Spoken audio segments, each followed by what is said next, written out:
Bismillahirrahmanirrahim. Assalamualaikum warahmatullahi wabarakatuh. Alhamdulillahirabbil alamin, wassalatu wassalam ala israfil anbiya'i wal mursalin wa ala alihi washabihi ajmain. Mal ba'du. Allahumma sholli ala sayyidina Muhammad wa ala alihi sayyidina Muhammad. Saudaraku seiman, pada kali ini The Best Quotes Ulama akan mengisahkan seorang panglima pasukan Bizantium Romawi yang mendapat hidayah di saat perang Yarmuk akan segera dimulai. Bagaimana kisahnya? Simak terus videonya. Tapi sebelumnya jangan lupa subscribe dan aktifkan lonceng notifikasinya. Jazakallah, selamat menyaksikan. Perang Yarmuk adalah perang antara Muslim Arab dan Kekaisaran Romawi Timur pada tahun 636 Masehi. Pertempuran ini oleh beberapa sejarawan dipertimbangkan sebagai salah satu pertempuran penting dalam sejarah dunia karena dia menandakan gelombang besar pertama penaklukan Muslim di luar Arab dan cepatnya masuknya Islam ke Palestina, Suriah, dan Mesopotamia yang rakyatnya menganut agama Kristen. Pertempuran ini merupakan salah satu kemenangan Khalid bin Walid radhiyallahu anhu yang paling gemilang dan memperkuat reputasinya sebagai salah satu komandan militer dan kavaleri paling brilian di zaman pertengahan. Pertempuran ini terjadi pada masa pemerintahan Umar bin Khattab radhiyallahu anhu, salah satu khalifah Rasyidin kedua. Memang hidayah itu istimewa. Ia mahal dan berharga. Kedudukan dan status sosial bukanlah ukuran mendapatkannya. Gelimang harta bukanlah sarana bisa mendapatkannya. Terkadang ia pun datang di saat tak disangka. Ia datang di saat yang menyerunya mungkin sudah putus asa. Ia datang kadang di saat musibah, dan ia datang ketika permusuhan sudah mencapai puncaknya.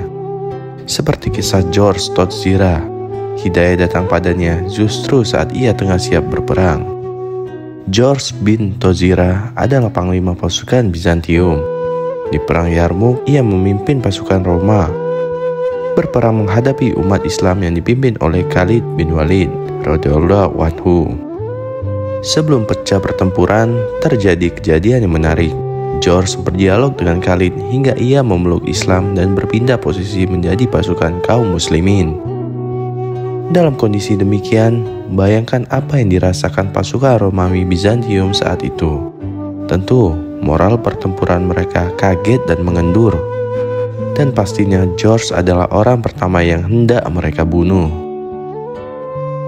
Ketika pasukan tengah bertemu, George memanggil pedang Allah, Khalid bin Walid. Khalid pun keluar dari pasukan, dan Abu Ubaidah menggantikan posisinya.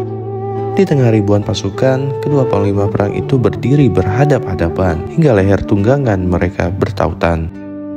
George berkata, "Wahai Khalid, jawablah pertanyaanku dengan jujur. Janganlah kau berbohong. Orang yang merdeka tidak pantas berbohong. Jangan pula kau tipu aku, karena orang yang mulia tidak akan menipu." George melanjutkan, "Apakah Allah menurunkan pedang dari langit kepada nabi kalian? Lalu ia memberikannya kepadamu. Kemudian tidaklah pedang itu berjumpa dengan suatu kaum kecuali ia berhasil mengalahkannya." "Tidak," jawab Khalid singkat. "Lalu mengapa engkau disebut Saifullah atau pedang Allah?" tanya George yang benar-benar menginginkan jawaban. Khalid menjawab, "Sesungguhnya Allah mengutus nabinya ke tengah-tengah kami. Ia mendakwai kami, namun kami semua lari tak mengacukannya. Lalu sebagian kami ada yang membenarkan dakwanya dan mengikutinya. Sementara yang lain menjauhi dan mendustakannya. Aku termasuk orang yang menjauhi, mendustakan, dan memeranginya. Setelah itu, Allah memberi hidayah kepada kami. Kami pun mengikuti ajarannya. Ia berkata kepadaku, 'Engkau adalah pedang di antara pedang-pedang Allah yang ia hunuskan kepada orang-orang musyrik.' Ia mendoakanku dengan kemenangan, lalu melakobiku dengan Saifullah. Dari situlah aku menjadi orang yang paling keras permusuhannya terhadap orang-orang yang musyrik." "Engkau telah jujur kepadaku," sambut George menanggapi penjelasan Khalid. Lalu ia kembali bertanya kepada Khalid, "Wahai Khalid, beritahu aku, apa engkau serukan kepadaku?"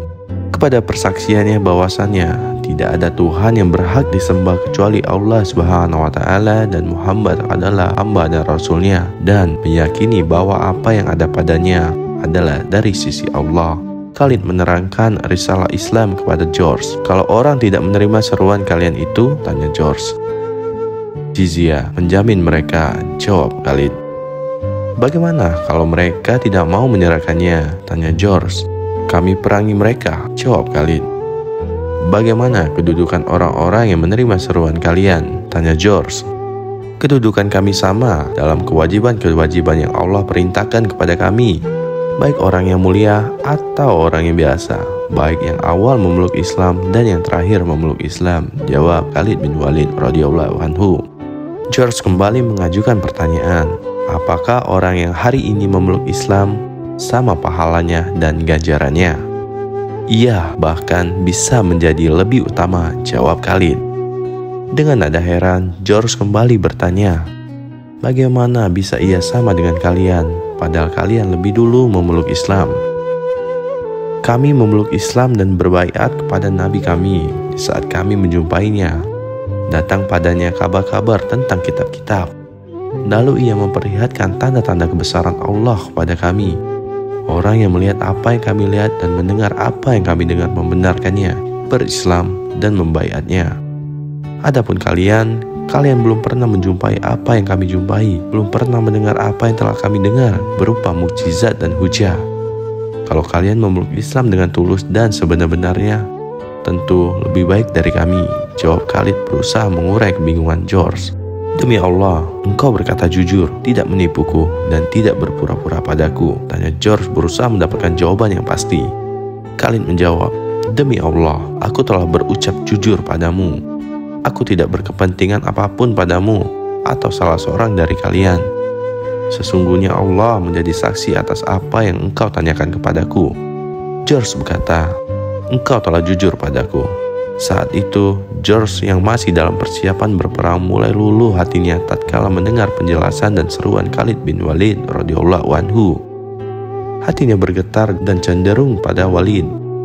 Kemudian, di tengah medan perang dan posisi siap berperang, George mengucapkan perkataan yang mengejutkan. Ajarkanlah aku tentang Islam, pintahnya. Lalu Khalid mengajaknya ke tendanya, menyediakan air untuknya bersuci. Kemudian George menunaikan sholat 2 rakaat. George telah memeluk Islam. Khalid bin Walid dan para sahabat memberikan teladan bahwa berangkat ke medan perang bukanlah semata-mata untuk membunuh orang, tapi tujuan utamanya adalah memberikan hidayah. Inilah bedanya jalan para sahabat dengan orang-orang yang terlibat aksi terorisme. Tujuan mereka membunuh, bukan memberi hidayah. Keluar dari Bizantium dengan permusuhan yang memuncak dan memimpin pasukan untuk memerangi Islam dan kaum muslimin. Ternyata saat itulah hidayah datang kepadanya.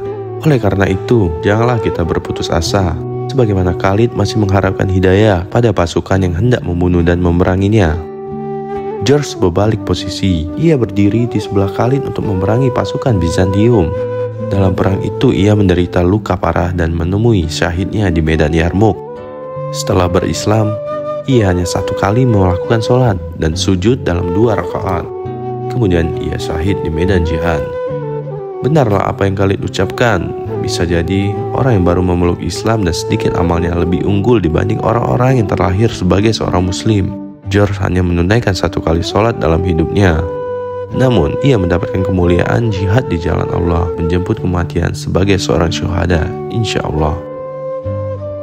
Saudaraku seiman, mari kita sama-sama berdoa pada Allah Subhanahu wa Ta'ala. Semoga pada saat ajal kita tiba, kita diwafatkan dengan keadaan husnul khotimah. Amin ya rabbal alamin.